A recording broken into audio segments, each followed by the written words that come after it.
નમસ્કાર વિદ્યાર્થી મિત્રો, આપનું સ્વાગત છે મારી યુટ્યુબ ચેનલમાં. વિદ્યાર્થી મિત્રો, આપણે 11મા ધોરણની અંદર જે ભણીને આવ્યા હતા એ તમને યાદ હશે એવું માનીને આગળ વધીએ છીએ. કારણ કે 11મા ધોરણનું ઇકોનોમિક્સ જુઓ તો આમ મોટા ભાગે એ જીવન ઉપયોગી નહોતું, બરાબર. એ આગળ જતા તમને ઉપયોગમાં આવશે જ્યારે કોલેજ કરશો ત્યારે. આજે આપણે 12મા ધોરણના અર્થશાસ્ત્ર વિષયની અંદર આગળ વધીએ છીએ, જેની અંતર્ગત આપણે 11મું ચેપ્ટર શરૂ કર્યું છે. કેટલામું ચેપ્ટર શરૂ કર્યું છે? 11મું ચેપ્ટર. અને એમાં ગયા એક વિડિયો લેક્ચરની અંદર આપણે સ્થળાંતરના કારણોને સમજવાનો પ્રયત્ન કર્યો હતો કે સ્થળાંતરના કારણો અંતર્ગત સૌથી પહેલું કારણ કયું હતું? આર્થિક કારણ. જેની અંતર્ગત નોકરી, વ્યવસાય કે ધંધા માટે જે તે વ્યક્તિ સ્થળાંતર કરતા હતા એની વાત આપણે કરી હતી. બીજું સમજાતા કે જ્યારે બદલી થાય ત્યારે એક સ્થળેથી માણસ શું કરે છે? બીજા સ્થળે જાય છે. પછી તો કુદરતી સંપત્તિનું પ્રમાણ જે વધારે હોય તો આફ્રિકા, ઓસ્ટ્રેલિયા, ન્યુઝીલેન્ડ, યુએઈના દેશો એટલે કે આરબ અમીરાતના જે દેશો છે તો એ બધા દેશોની અંદર કુદરતી સંપત્તિનું પ્રમાણ વધારે છે. પરિણામે શું થાય છે તો કે ત્યાં માનવ વસ્તી ઓછી હોય, અને આ માનવ વસ્તી ઓછી હોવાથી જ્યાં માનવ વસ્તી વધારે હોય ત્યાંથી જોબ મેળવવા માટે અને રોજગારી મેળવવા માટે ત્યાં સ્થળાંતર થતું હોય છે. શિક્ષણની વધુ સારી તકો મેળવવા માટે. શિક્ષણ મેળવવાથી શું થશે? ઉચ્ચ અભ્યાસ દ્વારા તમે સારી જોબ મેળવી શકશો. જે પણ એક આર્થિક કારણ હતું. એની પછી છે આરોગ્યની સુવિધા વધારે હોય ત્યાં સ્થળાંતર થાય છે કે ભાઈ આર્થિક સુવિધા જેટલી સારી એટલું તમારું આરોગ્ય સારું, એવું અત્યારે થઈ ગયું છે. કારણ કે પૈસા વગર કોઈ પણ હોસ્પિટલની અંદર તમે પગ નથી મૂકી શકતા, બરાબર. પણ એમ છતાં જ્યાં આરોગ્યની સગવડતાઓ સારી છે એ સ્થળે હંમેશા તમને ખબર છે કે એનો કામ કરવામાં સૌથી વધારે મન લાગે. એટલે આરોગ્ય સારું એટલું ઉત્પાદન વધે, અને ઉત્પાદન વધતા તમારી આર્થિક સ્થિતિ સારી થાય. અને છેલ્લું સમજાતા કે આયોજિત સ્થળાંતર. તો કુલ આપણે 6 કે 7 સમજવાનો પ્રયત્ન કર્યો હતો, બરાબર. કે ભાઈ આર્થિક કારણો છે એ એટલા છે. આજે આપણે બીજું કારણ સમજવું છે, સામાજિક કારણ.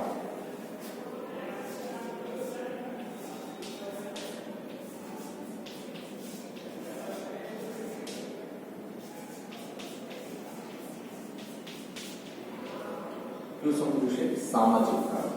હવે તો સામાજિક કારણો એટલે શું? તો કે સમાજમાં આવતા પરિવર્તનને લીધે સ્થળાંતર થાય. તો સમાજમાં કેવા કેવા પરિવર્તનો આવે? બોલો. તો સૌથી પહેલું તમને કીધું છે કે ભાઈ સ્ત્રીના લગ્ન થાય. સૌથી પહેલું કારણ શું કીધું છે? લગ્ન થાય. કોઈ પણ સ્ત્રીના લગ્ન થાય એટલે સ્ત્રી પોતાનું પિયર છોડીને સાસરા પક્ષ તરફ પ્રયાણ કરે છે અને કઈ વિધામાં ધ્યાન રાખે છે, બરાબર ને? એ જ રીતે હમણાં છાપામાં તો મજાક માટે કહું છું કે એક આખું ગામ છે કે જ્યાં જમાઈ છે એ સ્ત્રીના ઘરે રહે છે. એટલે જમાઈ પક્ષ કેવું કે આખું ગામનું નામ જ થઈ ગયું. મોટા ભાગના જમાઈ જો કે રોજગારી માટે ત્યાં રહે છે, ઘર જમાઈ નથી રહેતા. પણ એ ગામની અંદર રોજગારી માટે મોટાભાગના જમાઈઓ છે એ ત્યાં વસવાટ કરે છે. તો ગમે એકનું તો સ્થળાંતર થવાનું છે, કાં તો સ્ત્રીનું પુરુષના ઘરે અને કાં તો પુરુષનું સ્ત્રીના ઘરે. અને કાંઈ ન થાય તો અત્યારનો સમય છે કે લગ્ન થાય એટલે તમે બે તમારા રસ્તે. મમ્મી પપ્પા છોકરાને શું કરે? ઘર ચાલતું હોય તો આગળ છૂટો કરી દઈએ, જુદો કરી દઈએ. એટલે જે રીતે લગ્ન થવાથી જે પોતાનું ઘર છોડીને અન્ય જગ્યાએ જાય છે એને શું કહેશું? સામાજિક કારણોસર થતું સ્થળાંતર કહેવામાં આવે છે. ભવિષ્યમાં તમે પણ સ્થળાંતર કરશો? કરવું છે ને કે નથી કરવું? બધા કહે છે સાહેબ અમારે થોડું કરવાનું હોય, ભાઈઓ કે બહેનો કહે છે સાહેબ અમારે હજી તો ગણતરી નથી. એવું હોય જ નહીં. બધા એમ જ કહેતો કે મારે લગ્ન નથી કરવા, પણ પાછળથી પપ્પા ઘાત કરી દે. કારણ કે સમાજની એક રીત છે ને, આપણે વસ્તીમાં ભણીને એવા કે જે સ્ત્રી લગ્ન નથી કરતી એના પ્રત્યે શંકાની દ્રષ્ટિથી જોવાય છે. બરાબર? એટલે સમાજમાં પ્રતિષ્ઠા માતા પિતાની ન ઘટે એટલા માટે પિતા છે એ હંમેશા દીકરીનું સારું ઘર ગોતીને એના લગ્ન કરી દેતા હોય છે. આવું છે ને. તો મિત્રો, સામાજિક કારણોસર એનું પહેલું કીધું છે લગ્ન થવાથી, કે લગ્ન થવાથી સ્ત્રી પોતાનું વતન છોડી જે સ્થળે તેના લગ્ન થયા હોય તે સ્થળે કાયમી વસવાટ કરે છે. તે સામાજિક સ્થળાંતર કહેવાય છે. બીજું કીધું છે રીત રિવાજોમાંથી મુક્તિ મેળવવા માટે.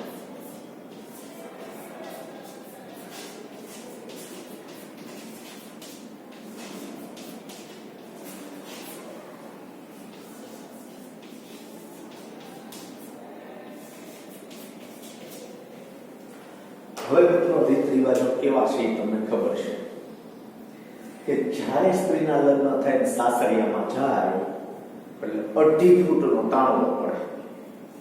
આ ગામડાનો રિવાજ છે. અત્યારે તો એવું નથી, બાકી ભૂતકાળમાં ક્યારેક તમારા મમ્મી જોજો ગામડે જઈને તો પાદરમાંથી લાજ કાઢી લેશે, અને એની પહેલાની પેઢી જોઈએ તો પાદરમાં પગે ને એટલે ગાડી ઉપર બેઠા હોય તો એ ઉતરી જાય, હાલીને ઘરે જાય. હવે અત્યારની કઈ સ્ત્રી એવી છે કે જે પાદરમાં ઉતરી લાજ કાઢીને હાલીને ઘરે જાય? જીન્સ પહેરીને ઘરે જવાનો સમય છે. તો આ ગામનો રીત રિવાજ છે કે ગામમાં લાજ ફરજિયાત કાઢવી. જો કે હવે તો ગામડે સુધરી ગયા છે, પણ છતાં મિત્રો, જે તે સમયે આવા રીત રિવાજોમાંથી મુક્તિ મેળવવા માટે સસરા ઘરમાં હોય તો ઊંચા અવાજે બોલવું નહીં, ઘરમાં સ્ત્રી કઈ ન બોલી શકે, આવા રીત રિવાજો હતા. બરાબર? આ ઉપરાંત તમે ટોયલેટ ફિલ્મ જોયું હશે. ગામમાં કોઈ ઘરે ટોયલેટ બંધાવે જ નહીં. આ રીત રિવાજ નથી, પણ જસ્ટ કહું છું કે અમુક ગામ આવે છે કે જેમાં હાવ એમ કહેવાય કે લઘર વગર નિયમો હોય. ટોયલેટ બનાવવાથી શું આ ફેર પડે? સારામાં સારું છે એ તો. એ જ રીતે ગામડાની અંદર આજની તારીખે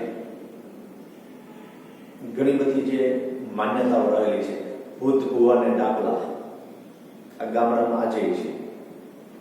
હમણાં છાપામાં કિસ્સો હતો કે માથામાં પાણી ભરાયેલ છે એને લીધે નાના છોકરાઓને ડામ દેવામાં આવે છે. ધગધગતો સળિયો છે એને અડાડવામાં આવે છે. તો આ તો કેટલું વ્યાજબી, સમજે છે મને? એટલે આવી જે જૂની માન્યતાઓ છે, માતાજી નડે, માતાજી આવ્યા, આવું કઈ હોય જ નહીં. જો હું માતાજી કહીશ કે આ સંદર્ભે કહું છું, જોજો આપણે પહેલા ઓળી નીકળતા, એટલે કે શીતળામાં આવ્યા. બરોબર? શીતળાનો રોગ થતો. તો મિત્રો, રોગને માતાજીને કઈ લેવા દેવા જ નથી. કમળો થાય તો આપણે કઈક કમળાઈમાં આવ્યા નથી કહેતા. એટલે માતાજીને રોગને કઈ લેવા દેવા નથી, છતાં એમ કે એ તો માતાજી આવ્યા છે. તો એમ પાસે એમ કે આભળ છે લાગે. તો આવા તો ઘણા છે. આ ઉપરાંત ગામડાની અંદર જૂની વિચારસરણી હોય, જ્યારે ગામડામાં નવી વિચારસરણી. ગામડામાં આજે કે બાપા ક્યાં જવું છે, સિટીમાં હાય ડેડ, આ બોલી શું કે હાય ડેડ, ડેડ જ કરી નાખ્યા ડેડી, ફાધર જેવું કઈ રહેવા જ ન દીધું. આવું ગામડામાં ન આવે. મમ્મીનું મોમ થઈ ગયું, ફઈનું ફિયા થઈ ગયું, કાકાનું અંકલ થઈ ગયું, કેવું બ્રધરનું બ્રો થઈ ગયું, સિસ્ટરનું સિસ થઈ ગયું. આ બધું કેવું છે?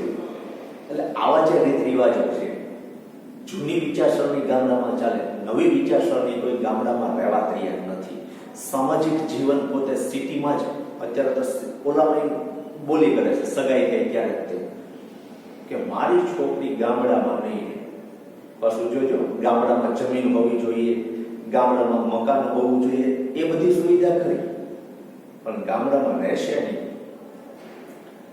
મારી દીકરી ઘરના વાસીદા નહીં કરે, પછી દૂધ 2 મોઢે પીવું હોય. જો આ સમાજની કરુણા કહું છું તમને. શા માટે આપણું જે લોકજીવન છે એને આપણે ઠેલો મારીએ છીએ, ઠેબુ મારીએ છીએ? કેવું સરસ મજાનું એ લોકજીવન હતું આપણું. દૂધ, ઘી, છાશ રેલમછેલ હતી. અને અત્યારે મને ઘી ન ભાવે. એટલે આ બધી બાબતો છે એ રીત રિવાજો ઉપર જાય છે કે ગામડામાં હજી જૂની વિચારસરણી છે, જ્યારે સિટીમાં આધુનિક વિચારસરણી છે. તો એમાં જોઈએ કે ગ્રામ્ય જીવન મહદ અંશે પરંપરાવાદી રૂઢિચુસ્ત હોય છે, અને એટલે જ ગામડામાં જલ્દી નોખા કરવાનો નિસ્બત નથી આવતો. ગામડામાં અલગ ન હોય પતિ પત્ની, માતા પિતાથી છોકરો અલગ ન રહેતો હોય. જોકે અત્યારે ગામડામાં વધી ગયું છે, કારણ કે સિટીના અહીંયા જઈને સિટીની દેખાદેખી વધી ગઈ. સિટીમાં જેવું જીવન જીવે એવું જીવન ગામડામાં જીવતા થઈ ગયા. તો આ પરિણામે પરંપરાવાદી રૂઢિચુસ્ત હોય છે, જ્યારે શહેરી સમાજ મુક્ત વિચારસરણી હોય છે.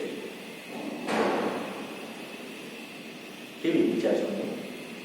ગર્લફ્રેન્ડ, બોયફ્રેન્ડ આવો શબ્દ ક્યારેક ગામડામાં વાંચો તો ખરા? કહેજો તો ખરા બાપાને મારો એક ભાઈબંધ ઘરે આવવાનો છે, શું કરશે બાપા? અથવા તો છોકરો ઘરે મારી બેનપણી ઘરે આવવાની છે. 2 મૂકે. જ્યારે સિટીમાં કોલેજમાં જલસાથી બોયફ્રેન્ડ ગર્લફ્રેન્ડ હાડ રમતા હોય. આવું જોવા મળે ગામડામાં? ન મળે. અને એક યાદ રાખજો મિત્રો, કે તમારી જે કંઈ પરિસ્થિતિ હોય કે જે કંઈ શોખ હોય કે, પણ આપણા જીવનમાં એક મનનો માણીગર ઈશ્વરે મૂકેલો જ હોય. એટલે માતા પિતાની વિરુદ્ધ થઈને જે લોકોએ અત્યાર સુધીમાં કોઈ પણ કાર્ય કર્યું છે એ ક્યારેય સુખી નથી થયા. એટલે માતા પિતાની ઈચ્છાથી જ મેરેજ કરજો. બહારની પરિસ્થિતિ અત્યારે જે તમે કરો છો એ પ્રેમ નથી, એક આકર્ષણ છે. અત્યારના સમય સાથે એક મોજશોખ કરવા માટેનું એક માધ્યમ. એટલે અત્યારે બોયફ્રેન્ડ ગર્લફ્રેન્ડ બની ગયા છે. બાકી આપણે તમારા મમ્મી પપ્પાને પૂછજો, નાના હતા ત્યારે ભાઈઓ બહેનો સાથે રમી નહોતા શકતા. બરાબર? આ એક વાત સાચી છે. ઠીક છે, પણ વાત એ કરી છે કે શહેરી સમાજ છે એ મુક્ત વિચારસરણી ધરાવે છે, આધુનિક વિચારસરણી ધરાવે છે, આધુનિક જીવનશૈલી જીવે છે, જે ગામડામાં નથી હોતી. જીન્સ પેન્ટ, હવે તો ભાવનગરમાં તે ચડ્ડા પહેરીને બહાર નીકળવાનો ક્રેઝ વધતો જાય છે. ચાલો મિત્રો, હિરોઈનો એવું કહે છે કે સુંદર શરીર આપ્યું છે તે ફિલ્મો માટે બતાવે છે, સમાજ માટે નહીં. જાહેર કાર્યક્રમોમાં ક્યારેય તે ટૂંકા વસ્ત્રો પહેરી નથી. તો મિત્રો, આપણે શા માટે નીકળીએ છીએ?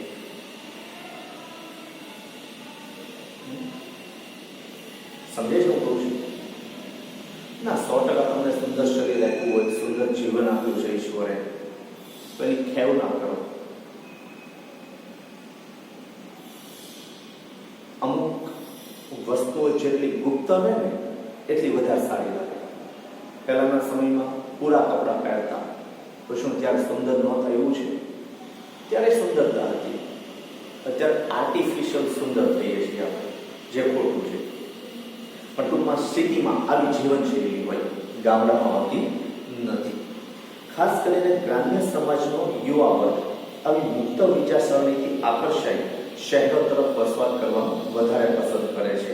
ગામડામાં તો એટલું ન કરે માતા પિતા, એટલા માટે સિટીમાં વયા જાય. આ હતું તમારું મિત્રો સામાજિક કારણમાં બે લગ્ન અને રીત રિવાજો. ત્રીજું છે અન્ય અથવા રાજકીય.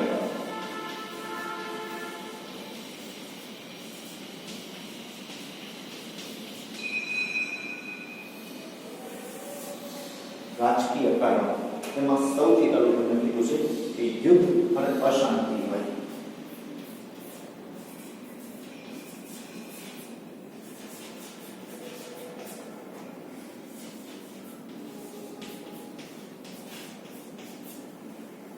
તો જે વિસ્તારની અંદર સતત યુદ્ધનો માહોલ રહેતો હોય, જ્યાં અશાંતિ ફેલાતી હોય, એવા લોકો દૂરના સ્થળે શાંતિ મળે ત્યાં વસવાટ કરવાનું ઈચ્છતા હોય છે.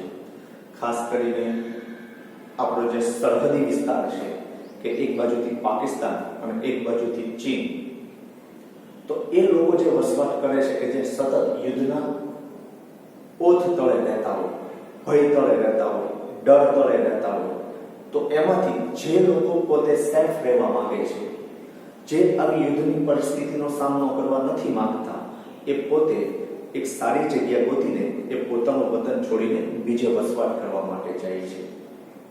આ ઉપરાંત તમે એવું સાંભળ્યું છે કે પાડોશીના ડરને લીધે, જો ડર એટલે કહું છું કે પાડોશી સાથે સતત ઝઘડો થતો હોય ને, તો કોઈ એક વ્યક્તિ ઘર છોડીને જતા રહે. કેમ? તો કે ઘરમાં શું છે? અશાંતિ છે. આ માતા પિતા છોકરાને અલગ કરી દે એનું કારણ ઘરમાં અશાંતિ જ છે કે જો શાંતિથી બંને રહેતા હોય તો અલગ કરી દેવામાં કંઈ વાંધો નથી. બરાબર? એટલે પાકિસ્તાનની સરહદે અને ચીનની સરહદે જે કંઈ યુદ્ધનો માહોલ હોય છે, તો ત્યાંથી લોકો દૂરના સ્થળે વસવાટ કરવાનું પસંદ કરે છે.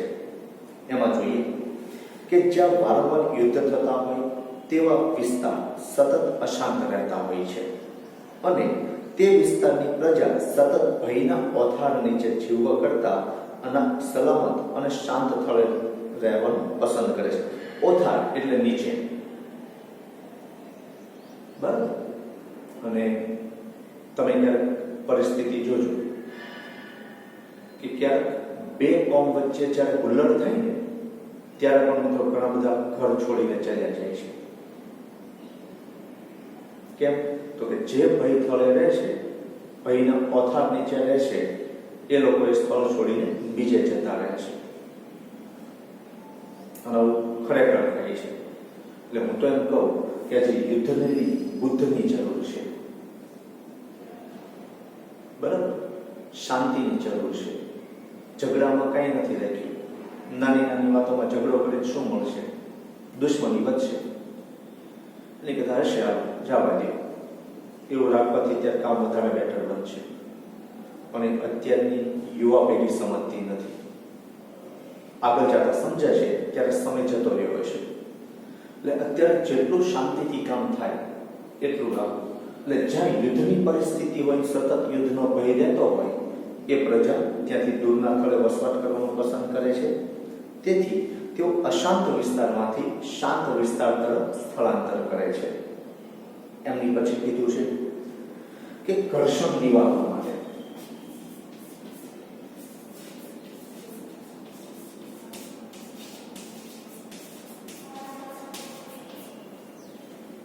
મોટા ભાગે તમે જુઓ કે એકમની અંદર પણ આ લાગુ પડે છે.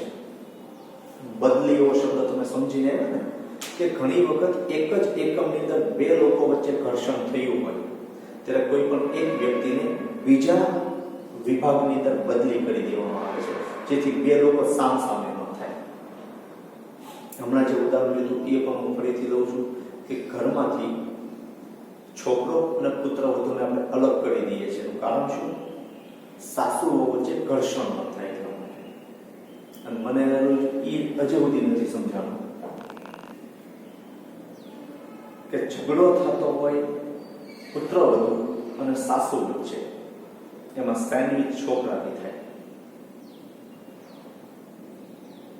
અને પછી માં એમ કે છોકરો વહુનો થઈ ગયો, કાં તો વહુ એમ કે છોકરો માવડીનો છે. એકની યારે ભવિષ્ય પૂરું કરવાનું છે અને એકની સાથે ભૂતકાળના સંબંધો છે. બંનેને ઇક્વલ રહેવું પડે કે ન રહેવું પડે? તો ઘર્ષણ થાય છે બે સ્ત્રીઓ વચ્ચે. મિત્રો નવાઈ લાગશે. કૌરવ અને પાંડવોનું યુદ્ધ, આ ઘર્ષણને લીધે જ થયું હતું. કૌરવે બહાર જવું પડ્યું, સોરી, પાંડવોએ બહાર જવું પડ્યું. એ જ રીતે કૈકેયી માતાએ જે બે વર માંગ્યા હતા, એટલે કે વરદાન માંગ્યા હતા, એમાં રામ ધારે તો એ રાજગાદી મેળવી શકે. પ્રજાને ખાલી એટલું જ કહેવાનું હતું. તો કૈકેયી માતાની પોતાના રાજ્યમાંથી દૂર ન થયા હતા, એટલું રામનું માન હતું. પણ નહીં, ઘર્ષણ કરવું જ નથી, ભલે મારે દૂર જવું પડે. કેવું સારું કહેવાય. બાકી પાંડવો પાસે રાજ્ય ન હોતું એવું તમે માનો છો કે જેની બાજુમાં સાક્ષાત શ્રી કૃષ્ણ હતા એ ધારીને રાજ્ય બનાવી શકે? કૃષ્ણએ તો કેટલા યુદ્ધ જીત્યા હતા. જરાસંઘનો વધ કર્યો પીને એ રાજ્ય ન મેળવી શકે? પણ નહીં, ક્યાંય સંઘર્ષ થાય એવું જીવન જ નહીં જીવવા. એટલે જે જગ્યાએ સંઘર્ષ થાય છે, સોરી, ઘર્ષણ થાય છે, સંઘર્ષમય જીવન સારું, ઘર્ષણ યુક્ત નહીં ચાલે. બરાબર? એટલે જ્યાં ઘર્ષણ થાય છે ત્યાંથી માણસો દૂરના સ્થળે રહેવાનું પસંદ કરે છે. પછી પતિ પત્ની વચ્ચેનો ઝઘડો હોય તો ત્યાં છૂટાછેડાનું પ્રમાણ વધ્યું છે. જેટલી ઝડપથી સગાઈ નથી થતી ને એટલી ઝડપથી છૂટાછેડા થવા લાગ્યા છે, ડિવોર્સ. કારણ કે સહન શક્તિ જ નથી, બેમાંથી કોઈ સમજવા તૈયાર નથી. બેમાંથી જો કોઈ એક પણ સમજી જાય ને તો મિત્રો ઘર્ષણ ન થાય. પણ આવું નથી કરતા. તો આ રીતે ઘર્ષણ નિવારવા માટે શું થાય છે? તો કે સ્થળાંતર કરવામાં આવે છે. એમાં જોઈએ, જ્યાં વારંવાર તોફાનો થતા હોય, ઘર્ષણ વગેરે થતા હોય તેવા અશાંત વિસ્તારમાંથી પણ શાંતિ ઈચ્છતી પ્રજા વધારે રહેવાનું પસંદ કરતી નથી અને ઘર્ષણ દૂર કરવા શાંત વિસ્તારોમાં સ્થળાંતર કરે છે. બરાબર? ચોથો પ્રકાર,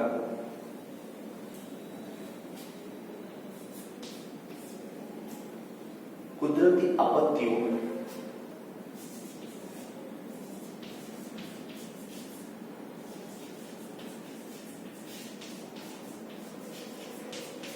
કે પર્યાવરણીય પરિબળો.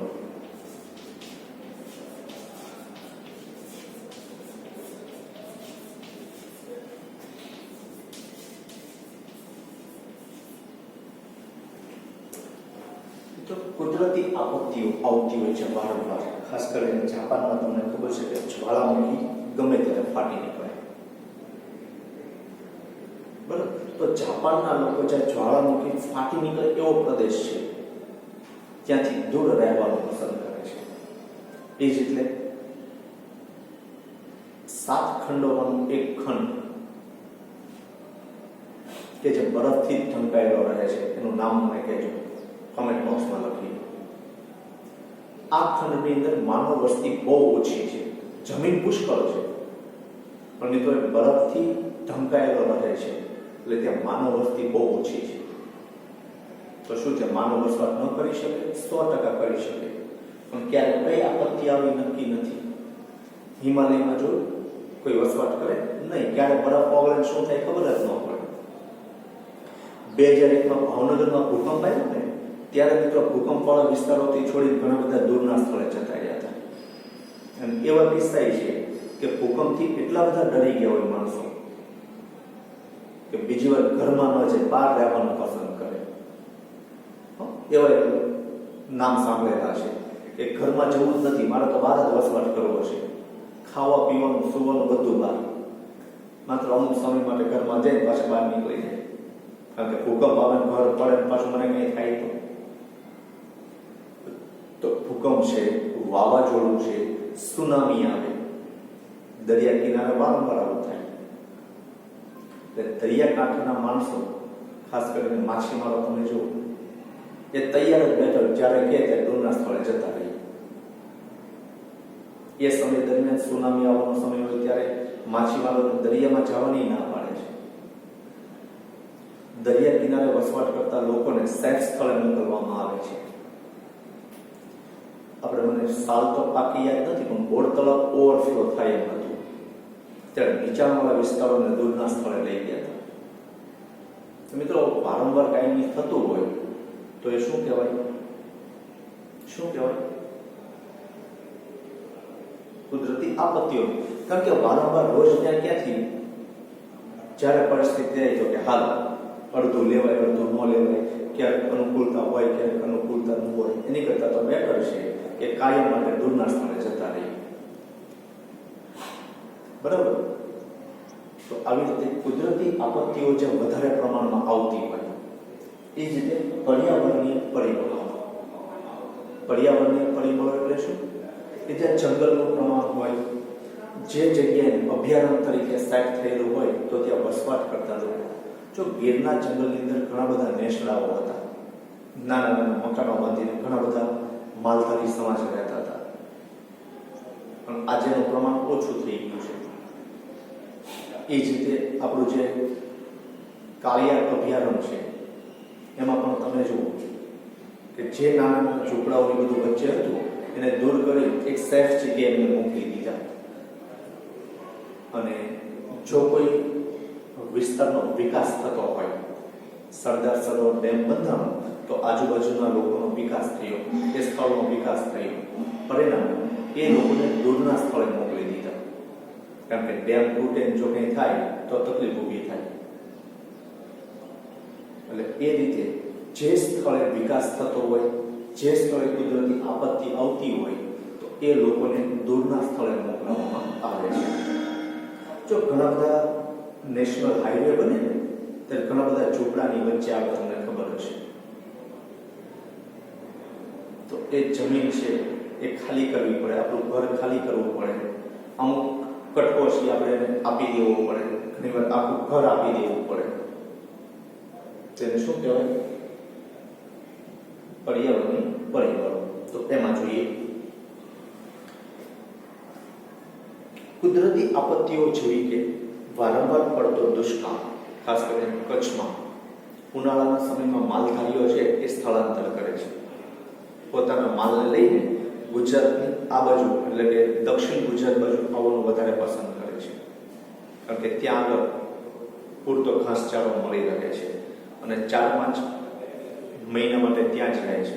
એ જ રીતે તમને ખ્યાલ હોય તો હવે આપણા જે ભાલ પંથક છે ત્યાં પણ ઘણા બધા માલધારીઓ છે એ પોતાના માલઢોરને લઈને વસવાટ કરશે, ત્યાં નેસડાઓ બનાવશે. એનું કારણ શું? કે પોતાના વિસ્તારની અંદર ઘાસચારો નથી મળતો, દુષ્કાળની પરિસ્થિતિ છે. કારણ કે એ સમય દરમિયાન ત્યાં કંઈ ઉપયોગ ન હોય. તો આ રીતે વારંવાર પડતા દુષ્કાળો, ધરતીકંપ, જ્વાળામુખી, સુનામી વગેરે જેવી કુદરતી આપત્તિ ધરાવતા વિસ્તારોમાંથી લોકો સલામત સ્થળે સ્થળાંતર કરે છે. એ જ રીતે પર્યાવરણીય પરિબળમાં આર્થિક વિકાસની પ્રક્રિયાને કારણે થતા સ્થળાંતરને વિકાસલક્ષી સ્થળાંતર કહે છે. એક માર્કમાં પૂછાય છે કે વિકાસલક્ષી સ્થળાંતર એટલે શું? શું પૂછાય છે?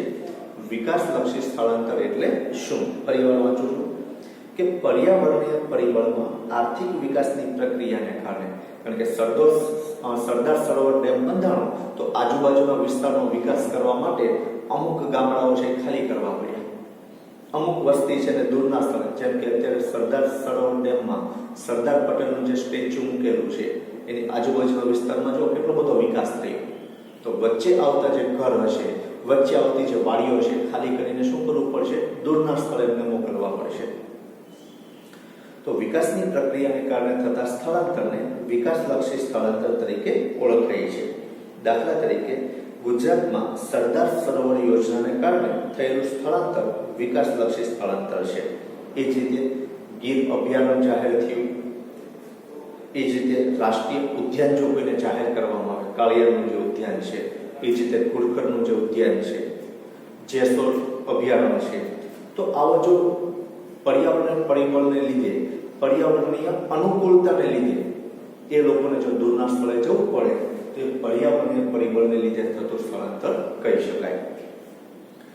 તે જ રીતે રાષ્ટ્રીય ઉદ્યાન કે અભયારણ્ય તરીકે અમુક વિસ્તારો જાહેર થતા ત્યાંના સ્થાનિક લોકોનું થતું સ્થળાંતર પણ વિકાસલક્ષી સ્થળાંતર ગણાવી શકાય. તો વિદ્યાર્થી મિત્રો, આપણે કુલ 4 મુદ્દા જોયા.